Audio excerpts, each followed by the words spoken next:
오늘은 에카르트 톨레의 지금 이 순간을 살아라에서 공간과 시간의 진정한 본질에 대한 내용입니다. 공간에는 아무런 존재도 없습니다. 존재한다는 말의 의미는 눈에 보인다는 것입니다. 당신은 눈에 보이지 않는 공간을 이해할 수 없습니다. 본질적으로 공간에는 아무런 존재도 없지만 그 공간은 다른 모든 것들을 존재하게 합니다. 침묵 역시 아무런 존재도 갖고 있지 않으며 현시되지 않은 세계 또한 그렇습니다. 공간 속의 대상으로부터 눈을 돌려 공간 자체를 인식하면 어떻게 될까요? 이 방의 본질은 무엇일까요? 가구, 그림 등은 방 안에 있지만 그것들이 방은 아닙니다. 마루, 벽, 천장은 방의 경계를 이루지만 역시 방은 아닙니다. 그러면 방의 본질은 무엇일까요? 물론 비어있는 공간입니다. 공간이 없이는 방도 없습니다. 공간은 무이므로 우리는 거기에 있지 않은 것이 있는 것보다 더 중요하다고 말할 수 있습니다. 그러므로 당신 주위의 공간을 인식하십시오. 거기에 대해 생각하지 마십시오. 있는 그대로 느끼십시오. 무의 주의를 기울이십시오. 그렇게 하다 보면 당신의 내면에서 의식의 이동이 일어납니다.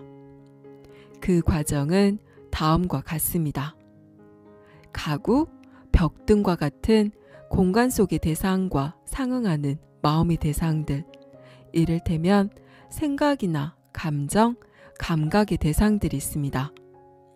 그리고 공간과 상응하는 것은 의식입니다. 공간이 모든 것을 존재하게 하듯 의식은 마음의 대상들이 존재할 수 있게 해줍니다. 따라서 공간 속의 대상인 사물들로부터 주의를 거두면 당신은 자동적으로 마음의 대상들로부터도 주의를 거두게 됩니다.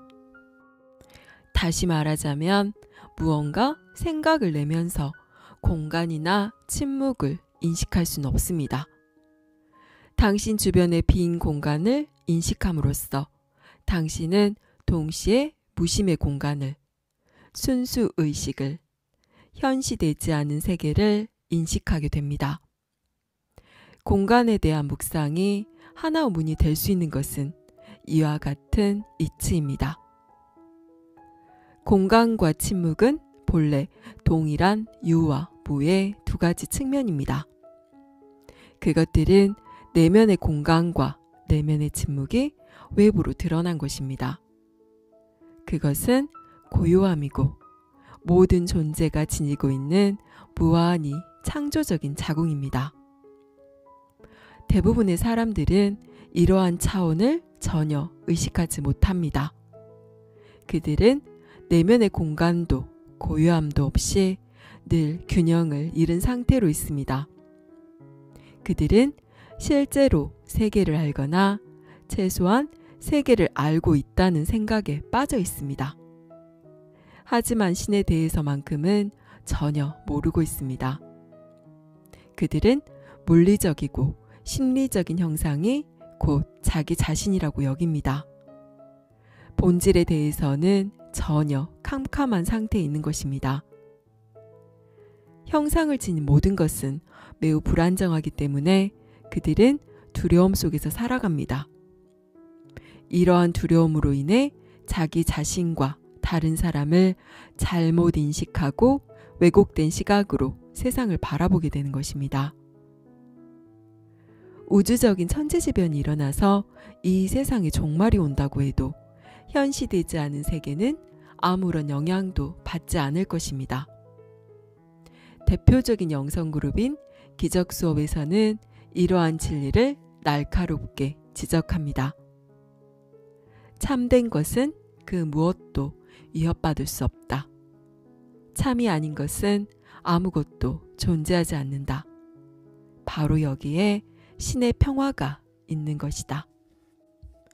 당신이 만약 현시되지 않은 세계와 생생하게 연결된 상태라면 눈에 보이는 세상과 그 안의 모든 생명체가 형상을 초월하여 오직 하나인 생명을 표현하고 있음을 알아차리게 될 것입니다. 그것을 깊이 존경하고 사랑하며 소중히 여길 것입니다. 당신은 또한 깨닫게 될 것입니다. 형상이 있는 모든 것은 소멸할 수밖에 없으며 궁극적으로는 그다지 중요하지 않다는 것을. 예수의 말을 빌리자면 세상을 이기게 되는 것이고 붓다음 말에 따르자면 피 안으로 건너가게 되는 것입니다. 다음과 같이 숙고해 봅시다. 침묵만 있고 아무것도 없다면 침묵은 당신에게 존재하지 않을 것입니다. 당신은 침묵이 무엇인지도 모를 것입니다. 소리가 있어야 침묵 또한 존재합니다.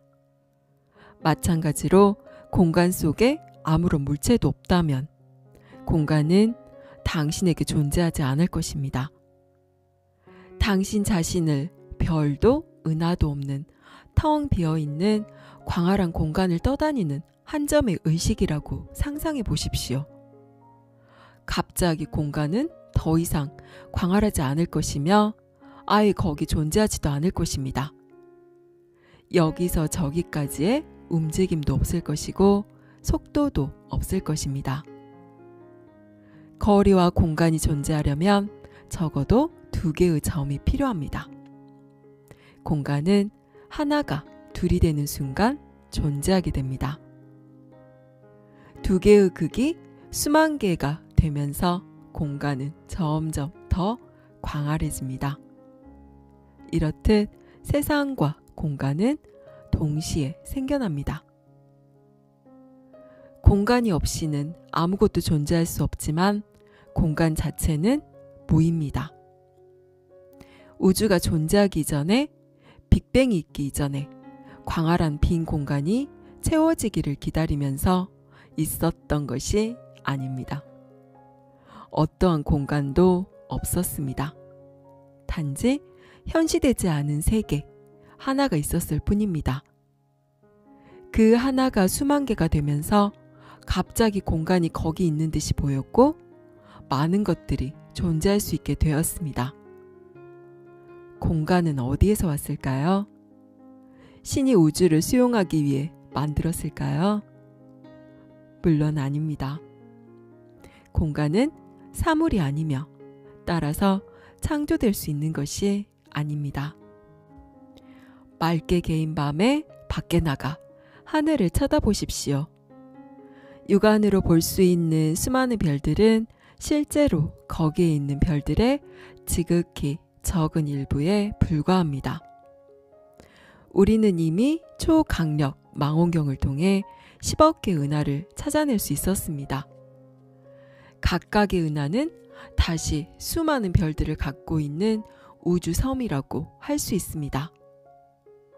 그러나 더욱더 경외심을 불러일으키는 것은 우주 자체의 무한함과 이를 데 없이 장엄한 그 깊이와 고요함입니다. 우주의 무한한 광활함과 고요함보다 경이롭고 장엄한 것은 없습니다. 그런데 그것이 무엇입니까? 비어있음입니다.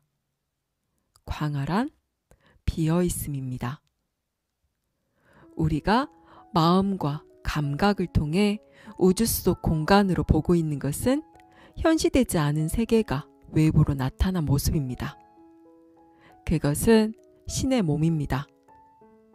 그리고 가장 위대한 기적은 우주를 존재하게 하는 그 고요함과 광활함이 공간 속에만 있는 것이 아니라 당신 안에도 있다는 사실입니다. 완전하고 철저하게 현존할 수 있다면 당신은 무심의 고요한 내적 공간으로서 그것을 만날 수 있습니다. 당신 안에서 그 공간은 깊고 광대합니다. 확장의 측면에서 광대한 것이 아닙니다. 우리가 거기서 특별히 확장된 기분을 느끼는 것은 초월의 속성인 무한한 깊이를 잘못 인식한 것일 뿐입니다. 질문자가 묻습니다. 아인슈타인은 공간과 시간은 분리되어 있지 않다고 했습니다. 잘은 모르지만 그 말은 시간이 공간의 네 번째 차원이라는 의미 같습니다. 그는 그것을 시공 연속체라고 불렀더군요. 톨레가 대답합니다. 그렇습니다. 당신이 외적으로 공간과 시간을 인식하는 것은 어차피 환상이지만 거기에는 핵심적인 진리가 담겨 있습니다. 공간과 시간은 신의 두 가지 본질적 속성인 무한함과 영원함이며 당신은 마치 그것들이 당신 바깥에 있는 것처럼 인식합니다. 당신은 당신의 내면에 시간과 공간의 진정한 본성을 지니고 있습니다. 공간은 무심의 평온하고 끝없이 깊은 영역이며 시간은 현존, 즉 영원한 지금에 대한 인식입니다. 그 둘 사이에는 차이가 없다는 것을 기억하십시오.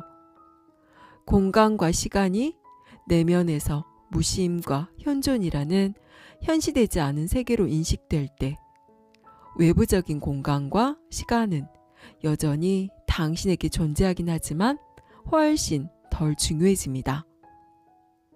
세상은 계속해서 존재하지만 당신을 더 이상 속박하지 않을 것입니다.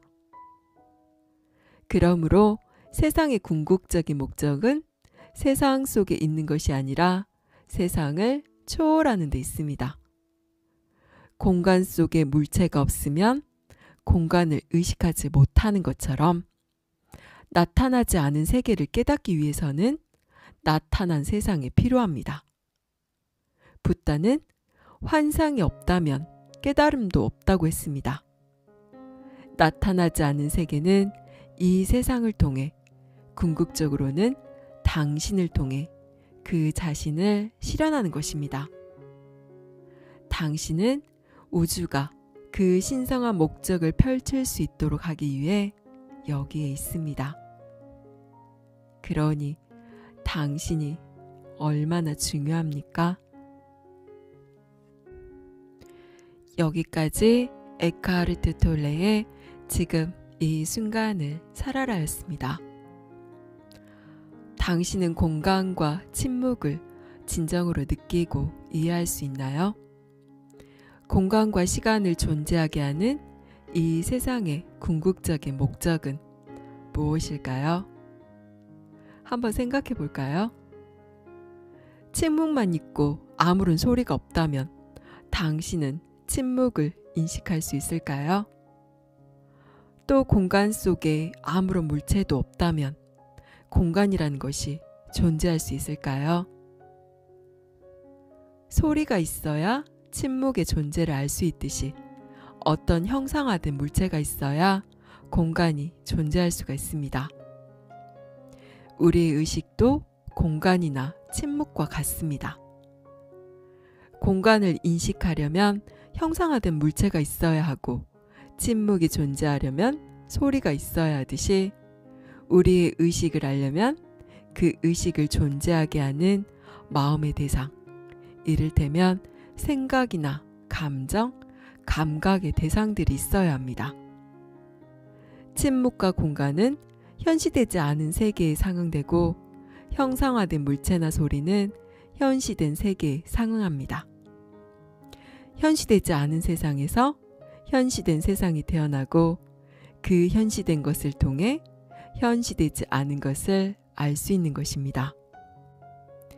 이 방법으로 다시 물체에서 공간으로, 소리에서 침묵으로 주의를 돌림으로써 공간과 침묵이 지닌 힘을 느낄 수 있고 이것을 통해 우리에게 의식의 이동이 일어나 내면의 무심의 공간과 순수의식, 현시되지 않은 세계를 인식할 수가 있습니다.